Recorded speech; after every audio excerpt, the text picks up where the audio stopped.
1996년 노벨 문학상을 수상한 폴란드의 여류 시인이 있습니다. 그녀는 현대시의 모차르트라고 극찬을 받는 미스와바 쉰보르스카입니다. 9년 전에 88세의 일기로 세상을 떠난 분이지요. 그녀의 작품 가운데 두 번은 없다라는 제목의 시가 있습니다.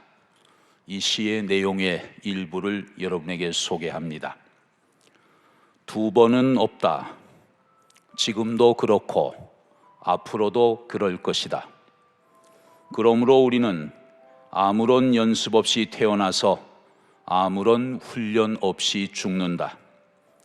반복되는 하루는 단 한 번도 없다. 두 번의 똑같은 밤도 없고 두 번의 동일한 눈빛도 없다. 너는 존재한다. 그러므로 사라질 것이다. 너는 사라진다. 그러므로 아름답다. 인생의 유한성과 유일성을 이렇게 편하고 쉬운 언어로 표현할 수 있다는 것이 참으로 놀랍기만 합니다. 인생은 두 번은 없다. 늘 똑같은 삶인 것처럼 보여도 반복되는 하루는 단 한 번도 없다. 매일 해가 지면서 맞이하는 밤은 겉으로는 같아 보이지만 그 밤도 전혀 같은 것이 아니다. 당신은 존재하는가? 결국은 사라지게 될 것이다. 한 번뿐인 인생, 맡겨진 책임 잘 감당하고 사라지면 그것이 아름다운 것이다.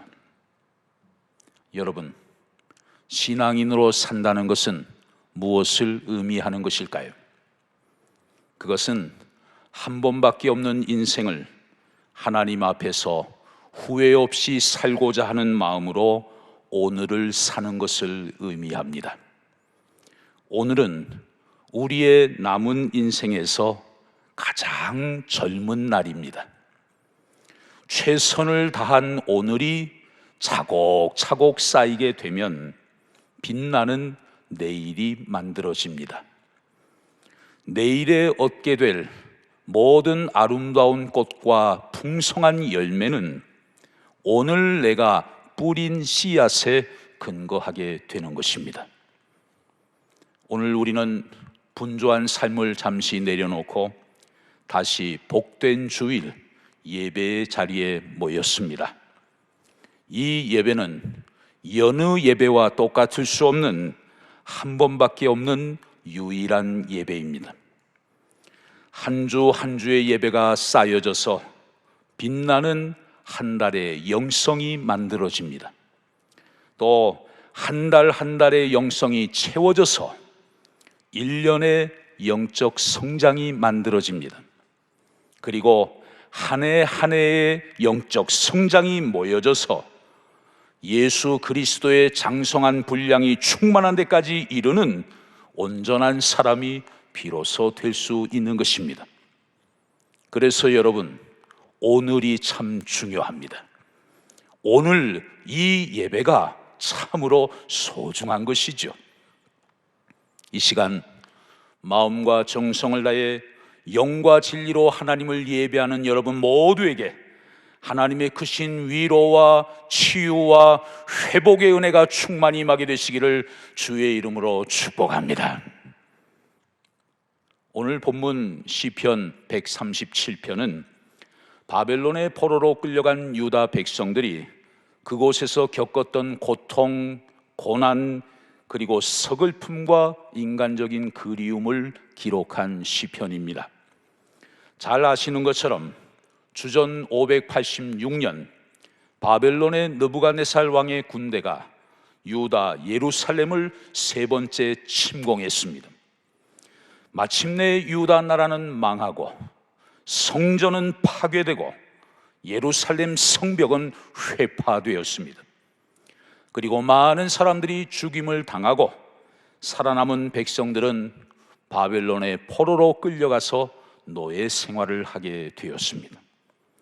포로로 끌려간 사람들은 낮에는 강제 노동에 시달려야 했습니다. 그리고 저녁이 되면 바벨론의 여러 강변에 앉아서 두고 온 조국과 또 성전이 있는 곳, 바로 그 시온을 그리워하면서 서럽게 울었습니다. 본문 1절을 보시죠. 우리가 바벨론의 여러 강변 거기에 앉아서 시온을 기억하며 울었도다.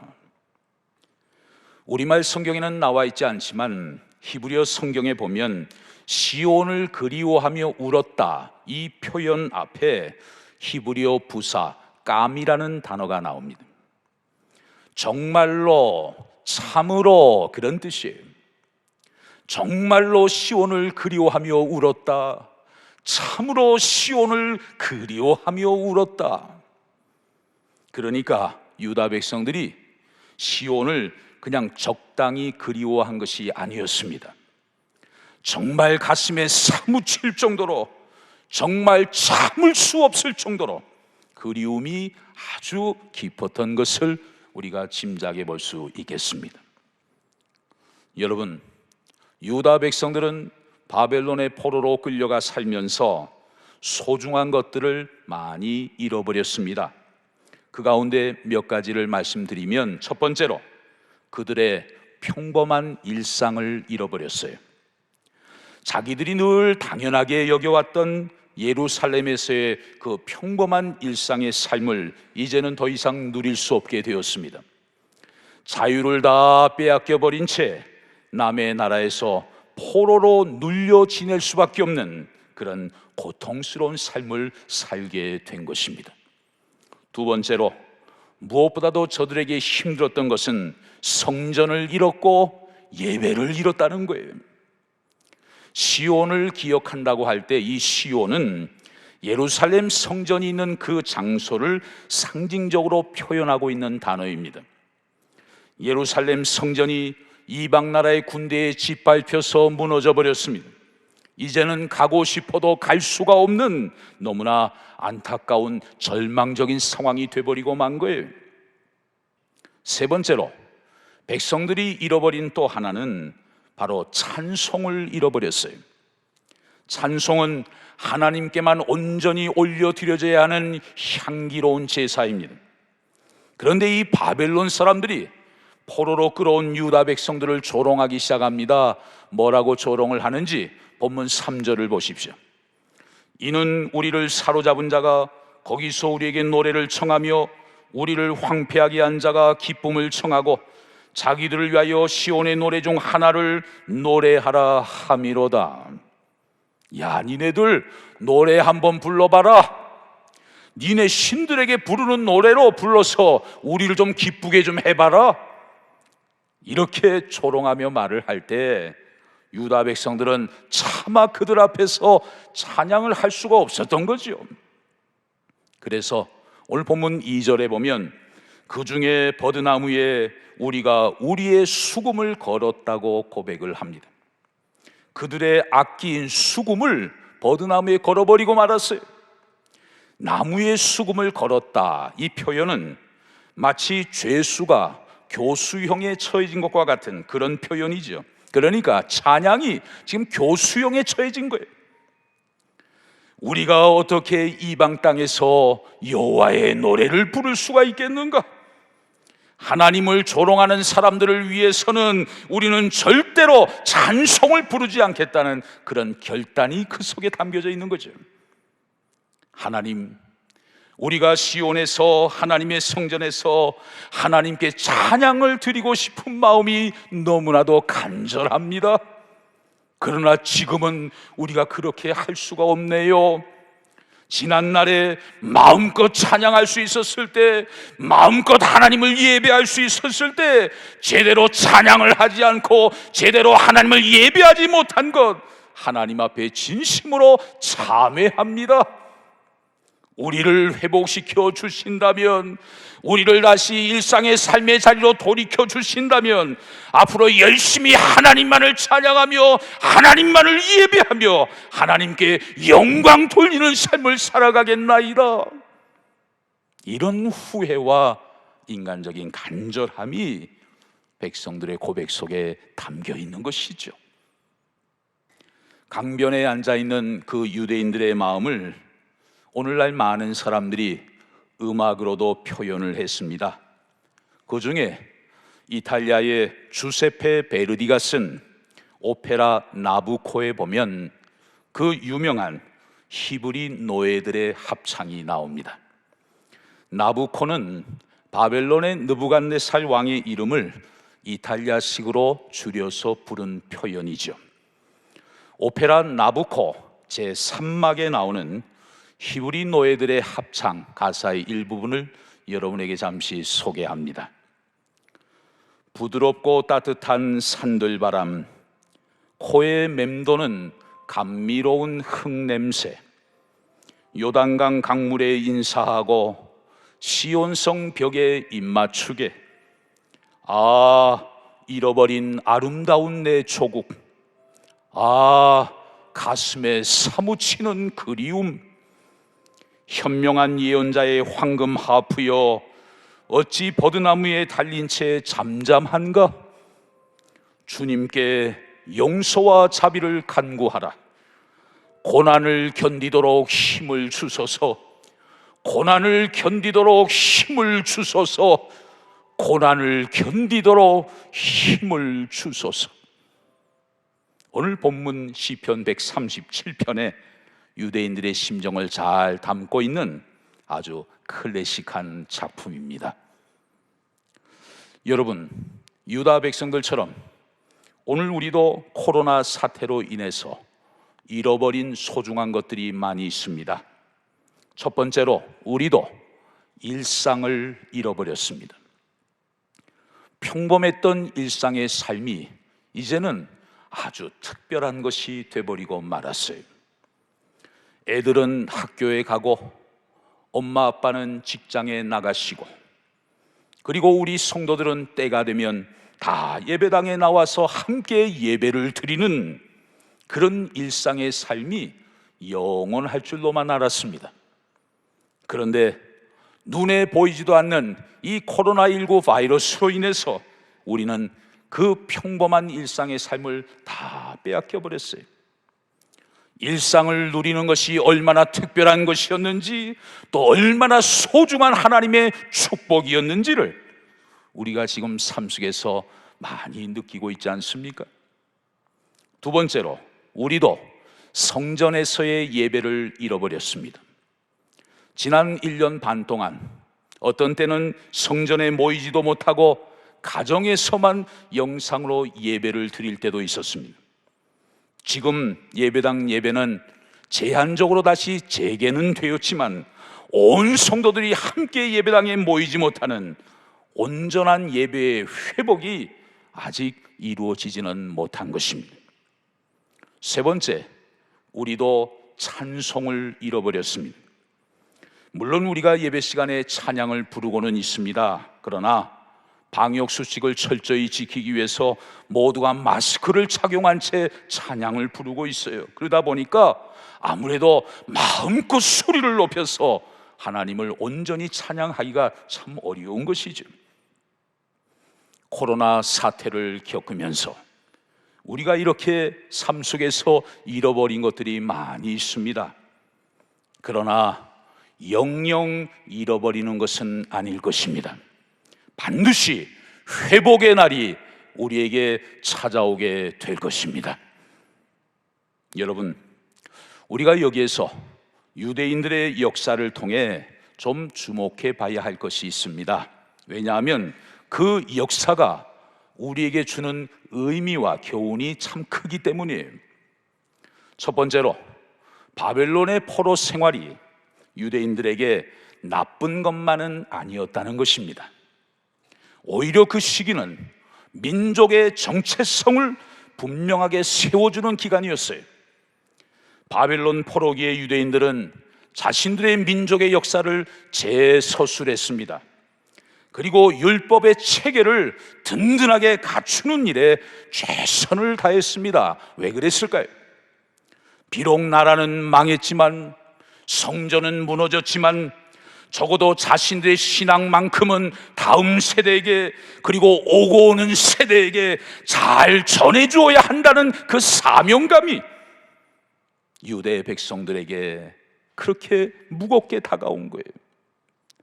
어영부영하면 이제는 여호와 신앙을 자녀손들에게 계승할 수 없겠구나, 우리의 신앙이 우리 돼서 끊어져 버리고 말겠구나, 이런 다급한 마음이, 그런 사명감이 유대인들에게 생기게 된 거예요. 그래서 민족의 역사를 다시 기록하고 율법을 다시 완비하면서 그것을 자손들에게 가르치기 위해서 더 최선을 다해 노력하는 모습을 보게 돼요.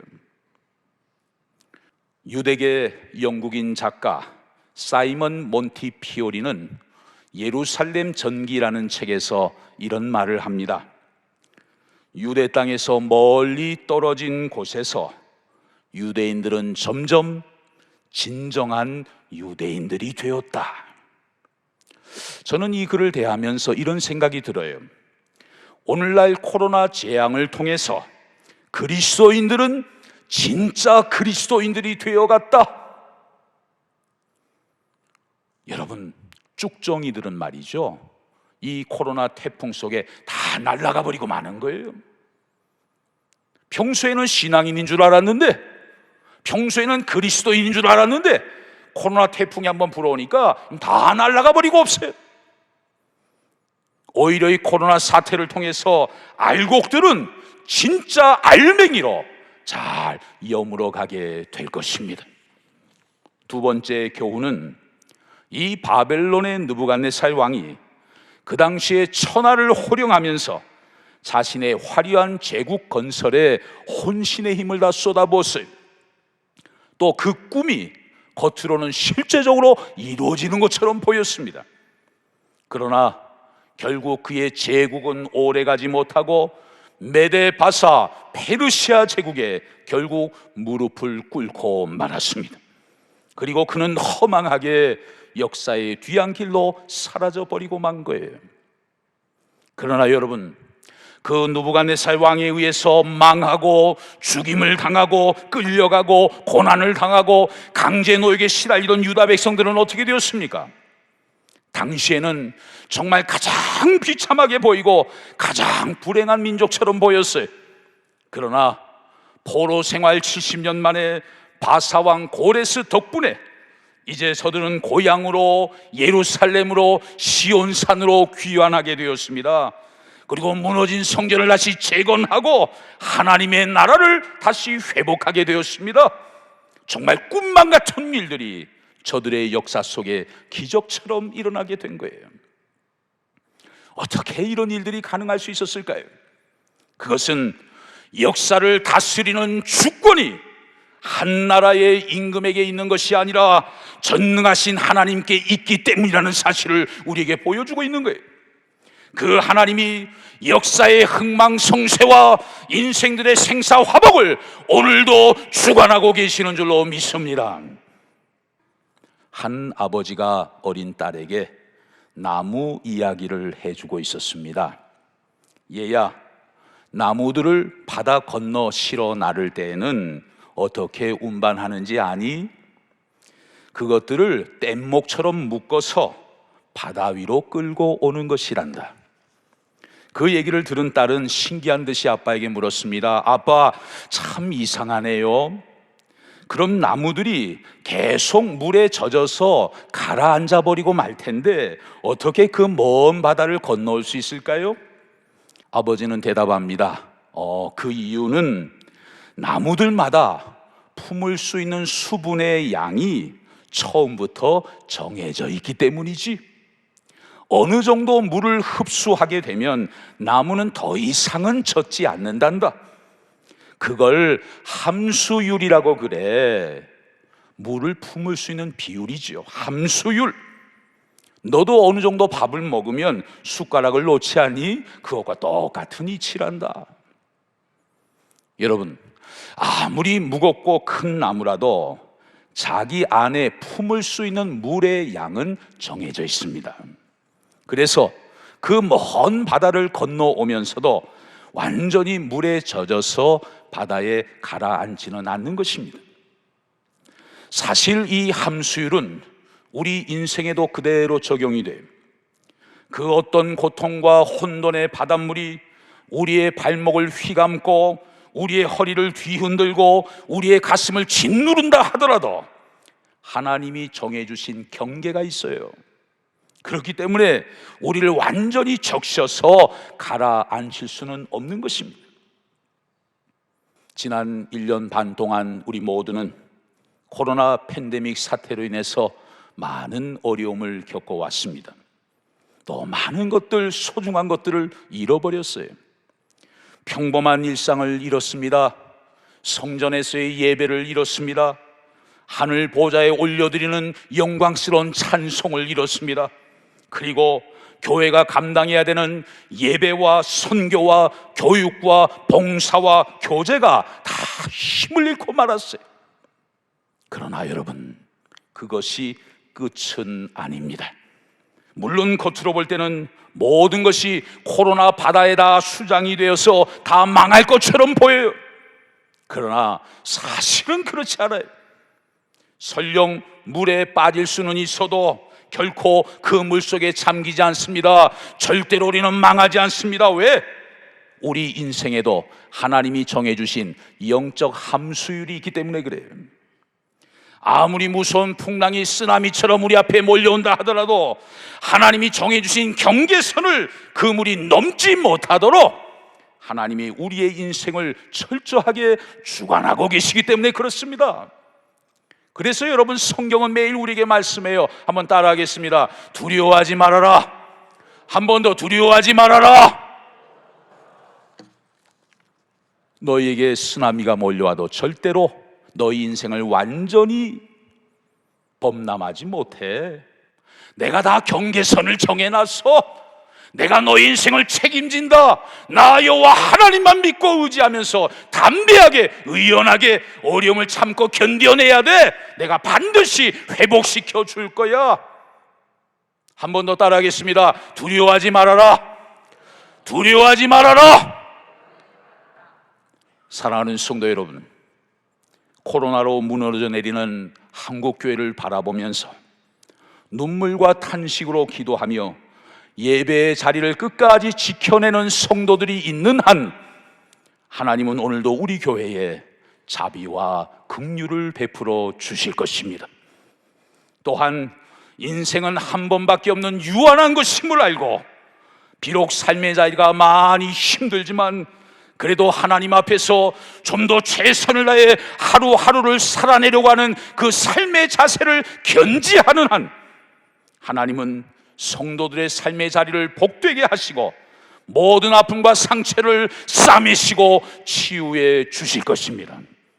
그리고 오늘의 고통스러운 현실을 믿음으로 참고 견뎌내면서 묵묵히 하나님의 때를 기다리는 신실한 성도들에게 때가 되면 이전보다 더욱더 풍성한 은혜로 하나님이 우리의 삶을 온전히 회복시켜 주실 줄로 믿습니다.